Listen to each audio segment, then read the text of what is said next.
مجھے ہے حکم اذاں لا الہ الا اللہ، مجھے ہے حکم اذاں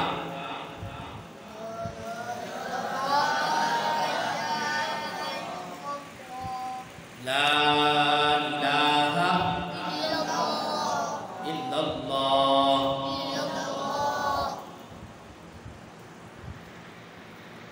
پیارے بیٹو، جیسا کہ آپ کے علم میں یہ بات موجود ہے کہ آج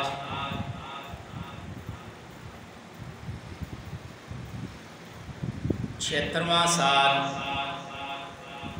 آزادی کا شروع ہوا چاہتا ہے۔ آج 14 اگست 2023 ہے اور ہمارے اس ملک کی تاریخ 14 اگست 1947 سے چلی آ رہی ہے۔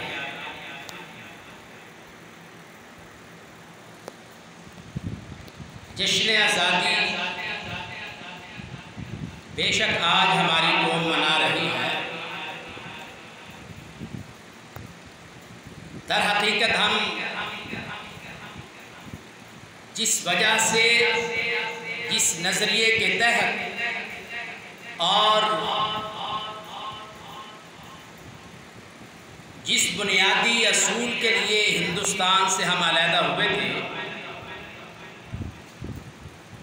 وہ نظریہ دو قومی نظریے کی بنیاد پر تھا۔ ہم اللہ کے فضل سے مسلمان قوم ہیں اور جن سے ہم علیحدہ ہوئے وہ ہندو قوم کا معاشرہ تھا، وہ ہندوازم تھا، وہ ایک علیحدہ اور بے بنیاد نظریہ ہے جو شرک کی دلدل میں گھرا ہوا اور پوری دنیا کے معاشرتی گندگیوں میں گھرا ہوا جو نظریہ ہے وہ ہندوازم کا نظریہ ہے۔ وہاں ان کا ہر شنکر، وہاں ان کا ہر کنکر ان کا بھگوان ہے، ان کے بھگوان جو ہیں ان کی تعداد 16 کروڑ نہیں بلکہ 1 ارب سے زائد ان کے بھگوان ہیں۔ ان کا نظریہ یہ ہے، جس پتھر کو دیکھو، جس درخت کو دیکھو، جس گائے اور بھینس کو دیکھو، جس جانور کو دیکھو، اس کو بھگوان بنا لو اور اس کے سامنے اپنی ضروریات، اپنے معاملات رکھو، وہ تمہاری حاجتیں پوری کرے گا، وہ تمہاری ضرورتوں کو پورا کرے گا، اور تم گائے کا پیشاب پیو، تم سب کچھ کرو، یہ تمہیں مبارک ہو۔ ہندو نظریے سے، ہندوازم سے یہ مسلم نظریہ، اسلام کا نظریہ، مسلمانوں کا نظریہ اس لیے علیحدہ ہوا تھا، اس لیے یہ ایک قوم نہیں تھی بلکہ یہ دو قومی نظریے کی بنیاد پر ہم نے ہندوستان سے علیحدگی اختیار کی تھی۔ ہم ایک رب کے ماننے والے ہیں، ہم ایک اللہ کی عبادت کرنے والے ہیں، ہم ایک اللہ کے سامنے جھکنے والے ہیں، ہم ایک اللہ کے سامنے کھڑے ہونے والے ہیں، ہم اپنی التجائیں، اپنی دعائیں، اپنی حاجات، مناجات ایک رب العالمین کے سامنے پیش کرنے والے ہیں۔ اس نے ہمارے لیے ایک رسول بھیجا ہے جس کا نام گرامی جناب محمد صلی اللہ علیہ وسلم ہے۔ وہ ہمارے پیغمبر ہیں، وہ ہمارے رسول ہیں، وہ ہمارے رہنما ہیں، وہ ہمارے رہبر ہیں، وہ ہمارے پیشوا ہیں، وہ ہمارے لیے بہترین نمونہ ہیں۔ اللہ اکبر۔ مسلمانوں کا نظریہ یہ ہے، ایک اللہ پر ایمان لانا ہے، جناب رسول اللہ صلی اللہ علیہ وسلم کی رسالت کو کو ماننا ہے، اور ہمارا جو مذہب ہے وہ دین اسلام ہے، اور یہ ہمارا مذہب اس لیے ہے ان الدین عند اللہ الاسلام، کہ اللہ رب العزت نے ہمارے لیے جس دین کو پسند کیا ہے، وَرَضِيتُ لَكُمُ الْإِسْلَامَ دِينًا، اللہ نے ہمارے لیے جس دین کو پسند کیا ہے وہ دین اسلام ہے، اور اللہ کے ہاں جو دین قابل قبول ہے، ان الدین عند اللہ الاسلام، وہ اللہ کے ہاں جو قابل قبول دین ہے وہ دین اسلام ہے۔ اللہ کے ہاں جو قابل قبول ہے وہ دین کون سا ہے؟ اسلام ہے۔ اللہ تعالیٰ نے اپنے بندوں کے لیے جس دین کو پسند کیا وہ دین کون سا ہے؟ اسلام ہے۔ اور ہم اللہ کے فضل سے اسلام کو ماننے والے کون ہیں؟ مسلمان ہیں۔ ہماری کامیابی اس دنیا میں بھی تب ہوگی اور آخرت میں بھی تب ہوگی جب ہم اللہ کی عبادت کریں گے، اس کے دین کو مانیں گے، اس کے رسول کی پیروی کریں گے، اس کے دین پر، اس کے رسول کے نقش قدم پر چل کر ہم اپنی زندگی کو گزاریں گے، تب جا کر ہمارا رب ہم سے راضی ہوگا اور ہمیں اپنی جنتوں کا وارث بنائے گا۔ جو 1947 میں ہندوستان سے ہمارے آباء و اجداد نے لاکھوں قربانیاں دے کر، ہمارے بڑوں نے قربانیاں دی، ہمارے باپوں نے شہادتیں دی، ہماری ماؤں نے شہادتوں کے راستے کو پسند کیا، ہماری بہنوں نے خون اپنا قربان کیا، ہمارے بھائیوں نے، ہمارے بڑوں نے، بزرگوں نے، ہمارے مذہبی جماعتوں نے، ہماری ملی اور ہمارے وطن کی محبت میں لوگوں نے صرف اپنا مال جان قربان ہی نہیں کیا بلکہ اپنی زمینیں بھی قربان کر دیں، اپنے احساسات جات بھی چھوڑ دیے، اپنے سونے جواہر کے محلات، لدے ہوئے مالوں سے اموال، دکان اور کاروبار، تجارت کے سامان،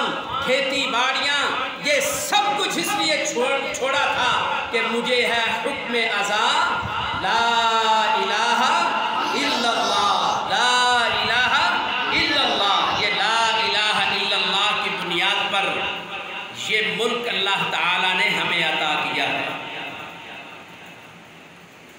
اس کے لیے جو قربانیاں دی گئی تھی، اللہ کے فضل سے ہم ان کے پاسباں ہیں، ہم ان کے امین ہیں، اور ہم ان قربانیوں کو بھولے نہیں ہیں۔ ہندوستان، آج لوگ کہتے ہیں بڑی مہنگائی ہے ہمارے ملک میں، ہمارے ملک میں حالات بڑے خراب ہیں، ہمارے ملک میں نظام بڑا خراب ہے، کرپشن ہے، ڈکیتی اور چوری کا نظام ہے، ظلم اور بربریت کا نظام ہے، وڈیروں اور سرداروں کا نظام ہے، پولیٹیکل پارٹیز کا نظام ہے۔ ہاں، یہ سارے نظام ہیں۔ ان ساری چیزوں کے باوجود ہم ان کی برائی کو برائی سمجھتے ہیں، ہم اس کمی کو کمی سمجھتے ہیں، لیکن اس کے باوجود دنیا کے اندر ایک بھی ایسا ملک نہیں ہے جو اتنا آزاد ہو، جہاں دین اور اسلام پر عمل کرنا اتنا آسان ہو، جہاں اللہ اور اس کے رسول کا نام آزادی سے لیے جاتا ہو۔ کوئی بھی دنیا میں ایک بھی ایسا ملک نہیں ہے، وہ صرف ایک ہی ملک ہے، وہ زمین پر ایک ہی خطہ ہے، اور اس خطے کا نام کیا ہے؟ پاکستان۔ اس خطے کا نام کیا ہے؟ پاکستان۔ باوجود یہ اپنی کمزوریوں کے، یہاں سیاستدان ظلم کرتے ہیں، یہاں وڈیرے ظلم کرتے ہیں۔ دیکھو، ظلم کی انتہا یہ ہے کہ ایک زمانہ تھا، ایک وقت تھا کہ یہ دو قومی نظریے کے بنیاد پر علیحدہ ہونے والا ملک پاکستان، اس نے جرمنی کو قرض دیا تھا، اور آج ہمیں اغیار کی دشمنیوں اور ان کی سازشوں کے نتیجے میں، جس میں ہمارے اپنے بھی ملے اور پرائے بھی شامل ہوئے، انہوں نے اس ملک اور اس کے رہنے والے باشندوں کے خلوص کو دیکھ کر اور یہاں کی معدنیات اور یہاں کی زرخیزی کو دیکھ کر یہ فیصلہ کیا کہ اگر یہ قوم حقیقتاً آزاد ہونے کے بعد حقیقتاً اگر یہ آزاد ہو گئی تو پوری دنیا میں ایک ہی نام ہوگا اور وہ اللہ کی توحید کا ہوگا، محمد کی رسالت کا ہوگا صلی اللہ علیہ وسلم۔ اس ڈر اور خوف سے انہوں نے ہمارے ملک کو نوچنا، دبوچنا، اس کو کمزور کرنا، اس کو کاٹنا، اس کے اندر علیحدگی پسند تحریکوں کو کھڑا کرنا، یہاں جتھوں کو کھڑا کرنا اور یہاں پبلک کے خلاف لوگوں کو کھڑا کرنا، حکومتوں کے خلاف لوگوں کو کھڑا کرنا، افواج پاکستان کے خلاف لوگوں کو کھڑا کرنا، اس طرح کے سارے منصوبوں پر انہوں نے کام کر کے آج ہمیں اس پریشانی میں اور اس کمزوری پر کھڑا کر دیا ہے کہ یہ ملک اور اس کے رہنے والوں کو دنیا کے اندر عزت کی نگاہ سے نہیں دیکھا جا رہا۔ وجہ کیا ہے؟ وجہ کشکول ہے۔ جو قومیں کشکول کے ساتھ جیتی ہے وہ سر اٹھا کر نہیں جی سکتی۔ اور ظلم کی بات یہ ہے، نہ آپ میں سے کسی کی والدین نے، نہ میرے والدین نے، نہ میں نے خود، نہ میرے دوستوں نے، نہ میرے گلی اور محلے کے افراد نے، نہ میرے نمازیوں نے، نہ میرے مسجد، مدرسے اور مکتب کے افراد نے، کسی نے بھی IMF سے قرضہ نہیں لیا، لیکن اس ملک کے لیے اب قرضہ لیا جا رہا ہے اور ہر سال لیا جا رہا ہے۔ ان قرضوں میں اس قوم کو مقروض بنا کر، اس کی آزادی کی حیثیت کو دبا کر، اس کی آزادیوں کو اپنی خواہشات کے ساتھ کنٹرول کر کے اس کی آزادیوں کو تہس نہس کرنے کا پورا پروگرام بنا رکھا ہے، اور اسی بنیاد پر ہر سال وہ IMF سے قرضے لیتے ہیں، اور قرضے لینے کے بعد یہ ملک اور اس کے باشندے قرضہ ملنے کے بعد بھی وہاں ہی رہتے ہیں۔ قرضہ لینے والے بھی اس ملک سے نکل جاتے ہیں، وہ قرضہ بھی نہ جانے کہاں استعمال ہوتا ہے، نہ آج تک اس قوم کو اس قرضے کا کچھ فائدہ ہوا ہے، بلکہ نتیجے میں ہر سال ٹیکسز کی شرائط میں، ٹیکسز کی شکل میں، IMF کی پابندیوں کی شکل میں، کروڑوں، اربوں، کھربوں، ملین ڈالر کی شکل میں اس قوم سے ظلم اور جبر کے ساتھ ٹیکسز وصول کر کے ان کو دیے جا رہے ہیں۔ ان گناہوں کی ہمیں سزا دی جا رہی ہے جو ہم نے کیے ہی نہیں ہے۔ اے میری قوم کے بچوں، اے نوجوانوں، اے میری قوم کے لوگوں، اے بزرگوں، اے جوانوں، ماؤں، بہنوں، یاد رکھو ہمیں اپنی قوم کی تربیت کرنی ہے۔ ہمارے بچے کل کو بڑے ہوں گے، ان کی تربیت اس بنیاد پر ہونی چاہیے وہ اس ملک کو اپنی ماں سمجھے، اس ملک کو اپنی ماں سمجھے، اور گزرا آدمی بھی اپنی ماں سے دھوکہ نہیں کرتا۔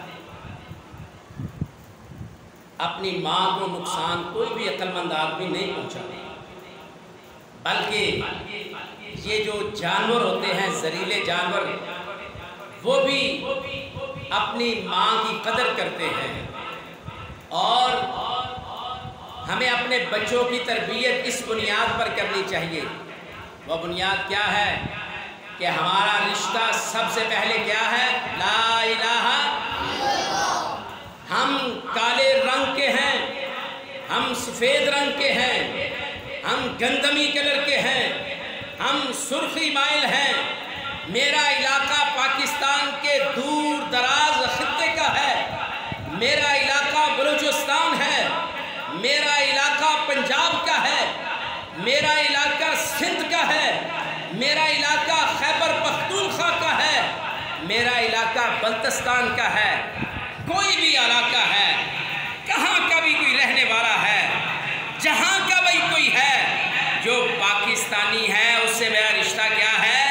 لا الہ الا اللہ۔ پاکستانیوں کا رشتہ کیا ہے؟ یہ پنجابیوں اور سندھیوں کا رشتہ کیا ہے؟ یہ پنجابیوں اور پٹھانوں کا رشتہ کیا ہے؟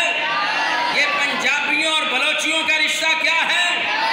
یہ پنجابیوں اور بلوچستان اور بلتستانیوں کا رشتہ کیا ہے؟ یہ پنجابیوں اور کشمیریوں کا رشتہ لا الہ الا اللہ۔ یہ ہمارا رشتہ ہے، یہ ہمارا رشتہ ہے۔ ہم نے زندگی گزارنی ہے تو جسد وحد کی طرح گزارنی ہے۔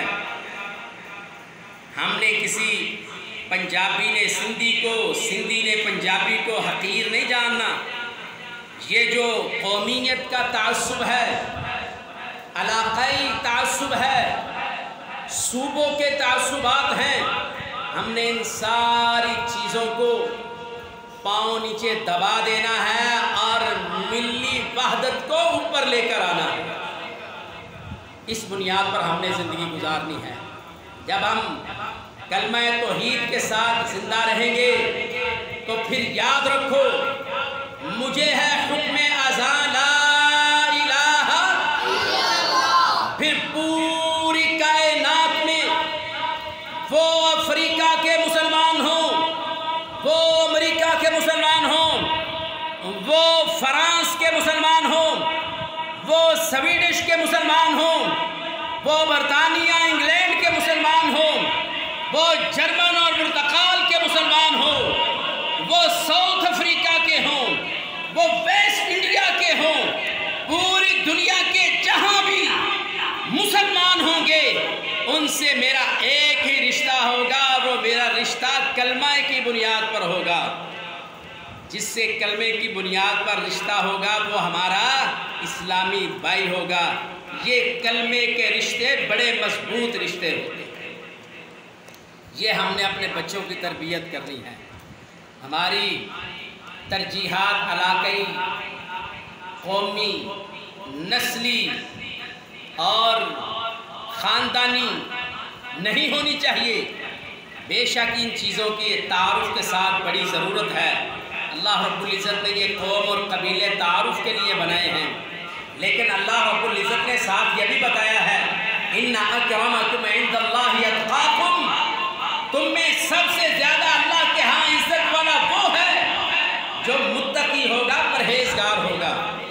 وجعلناکم شعوبا وقبائل لتعارفوا، اللہ کہتے ہیں ہم نے تمہارے جو قبیلے، قومیں، نسلیں، برادریاں یہ بنائی ہیں، یہ تمہارے تعارف کے لیے بنائی ہیں۔ ہم اپنے قوم قبیلے کو تعارف کے لیے رکھیں گے اور زندگی ہم ملی وحدت کے طور پر گزاریں گے۔ وہ کس بنیاد پر؟ لا الہ الا اللہ۔ پوری دنیا کے مسلمانوں سے ہمارا رشتہ کیا ہے؟ وہ افریقہ اور امریکہ کے مسلمان ہوں، ان سے رشتہ کیا ہے؟ وہ مشرق اور مغرب کے مسلمان ہوں، رشتہ کیا ہے؟ وہ کسی بھی خطے کا ہے جو کلمہ پڑھتا ہے وہ ہمارا بھائی ہے، وہ ہمارا اپنا ہے۔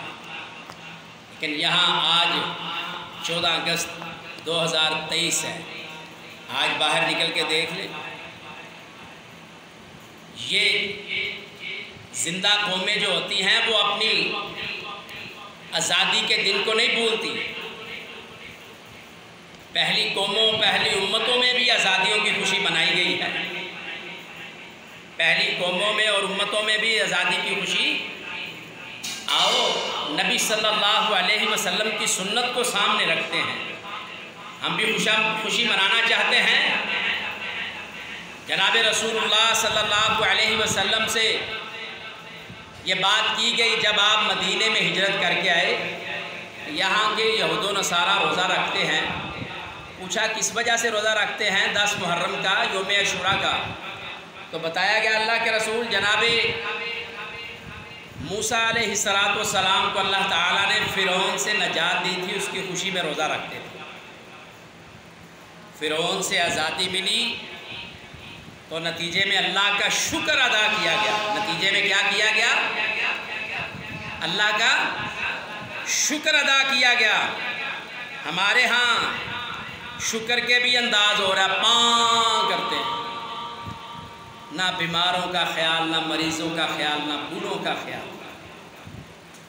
نہ یہ دیکھا جاتا ہے بھئی ہم مسجد کے قریب ہیں، کوئی یہاں پڑھ تو نہیں رہا، کوئی نماز تو نہیں کر رہا، کوئی ذکر و اذکار تو نہیں کر رہا، کوئی قرآن کی تلاوت تو نہیں کر رہا، کوئی اللہ سے ہم کلام تو نہیں ہے.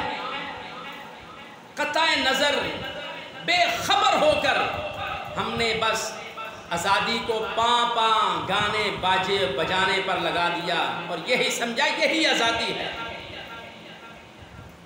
اللہ اکبر. جبکہ نبی صلی اللہ علیہ وسلم نے تو جناب موسیٰ علیہ السلام کی قوم کو فرعون کے نجات سے آزادی کے بدلے میں روزہ رکھ کر خوشی کا طریقہ بتلایا ہے.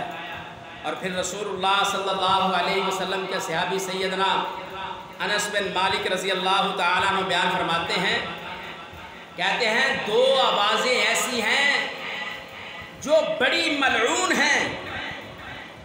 ملعون سے مراد یہ ہے ای ابعد من الرحمہ، ایسی آوازیں جو رحمت سے باہر ہیں، اللہ کی ناراضگی اور غضب کا سبب ہیں، اللہ کی لعنت کا سبب ہیں.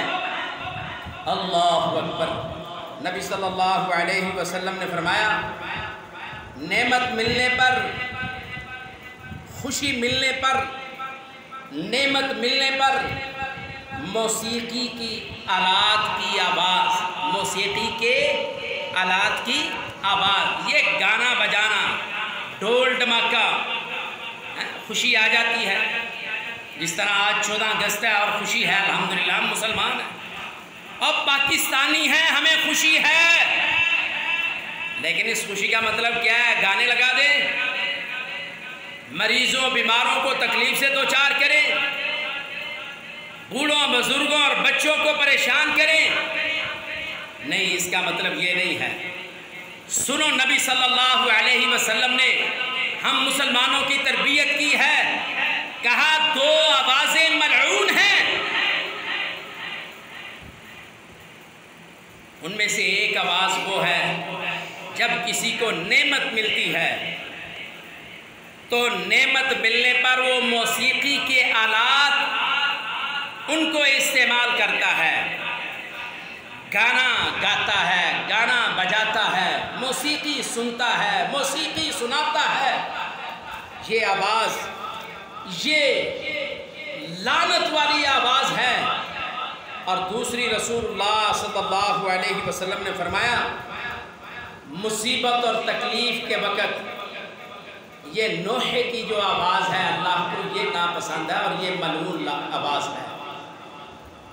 اور پتہ یہ چلا خوشی کا طریقہ یہ نہیں ہے جو آج ہمارے ملک میں منایا جا رہا ہے. اگر خوشی کا طریقہ یہی ہوتا تو ہمارے بڑوں نے جہاں اپنی خون کا نذرانہ پیش کر کے اس ملک کو ہمارے لیے آزاد کیا ہے، وہاں وہ باجے گاجے لے کے کھڑے ہو جاتے تو کیا ہونا تھا؟ کچھ بھی نہیں ملنا تھا. یہ آزادیاں نہیں ملنی تھی، یہ اذان کی آزادی نہیں ملنی تھی، یہ نماز کی ادائیگی کی آزادی نہیں ملنی تھی، یہ مساجد اور مدارس کی تعلیم اور تربیت اور اس کی تعلیم و تعلم کی آزادی نہیں ملنی تھی، مساجد اور مدارس کی تعمیر کی اجازت نہیں ملنی تھی، مسلمانوں کی خیر خواہیوں کی اجازت نہیں ملنی تھی.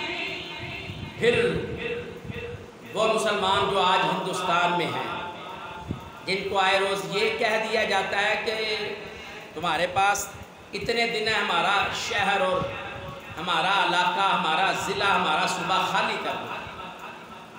مسلمانوں کو ہندوستان میں اس لیے مارا جاتا ہے کہ تم اذان دیتے ہو، اس لیے مارا جاتا ہے کہ تم گائے کو ذبح کرتے ہو، گھروں کے گھر، بستیوں کی بستیاں اس لیے اجاڑ دی جاتی ہے کہ تم نے گائے کا گوشت کھایا ہے، تمہارے گھر سے فریج میں گائے کا گوشت نکلا ہے، اس لیے ان مسلمانوں کو مار دیتے ہیں.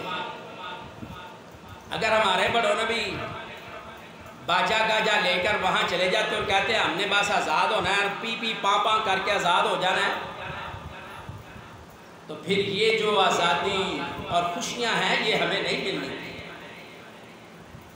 آج کے ان بچوں کو، جوانوں کو جو اس کی حقیقی پس منظر کو نہیں جانتے، وہ کیا جانے کہ یہ خون بہایا ہے، ماؤں نے اپنے سہاگ اجاڑے ہیں، باپوں نے بیٹے قربان کیے ہیں، ماؤں نے بڑھاپے کے سہارے قربان کیے ہیں، اور ہماری بہنوں نے قربانیاں دی ہیں، ہمارے بھائیوں نے قربانیاں دی ہیں۔ یہ 100 روپے کا باجا لے کے لوگوں کو تکلیف پہنچا کر آزادی حاصل نہیں کی۔ تو رسول اللہ صلی اللہ علیہ وسلم کی حدیث بھی آپ نے سن لی، عمل بھی سن لیا، پھر آزادی کا طریقہ کیا ہونا چاہیے؟ آزادی بہت بڑی نعمت ہے، اس کا جشن منانا چاہتے ہو؟ آؤ روزہ رکھو نا، آؤ نفل پڑھو اور اس کے لیے دعا کرو، آؤ اللہ کے گھر میں کھڑے ہو جاؤ، اللہ سے وعدہ اور عہد کرو کہ ہم اپنے اس ملک سے اور جس دین اور اسلام کے لیے، جس کلمے کے لیے اس ملک کو حاصل کیا گیا ہے، اس نظریے سے زندگی میں کبھی بھی ہم اور ہماری نسلیں کبھی بھی اس سے غداری نہیں کریں گے۔ کیوں بھائی؟ اس بات کا ہمیں عہد کرنا چاہیے کہ اس ملک سے اور اس کے نظریے سے اور جس کلمے کی بنیاد پر اس ملک کو حاصل کیا گیا اور لاکھوں قربانیاں دی ہیں، اس نظریے سے ہم غداری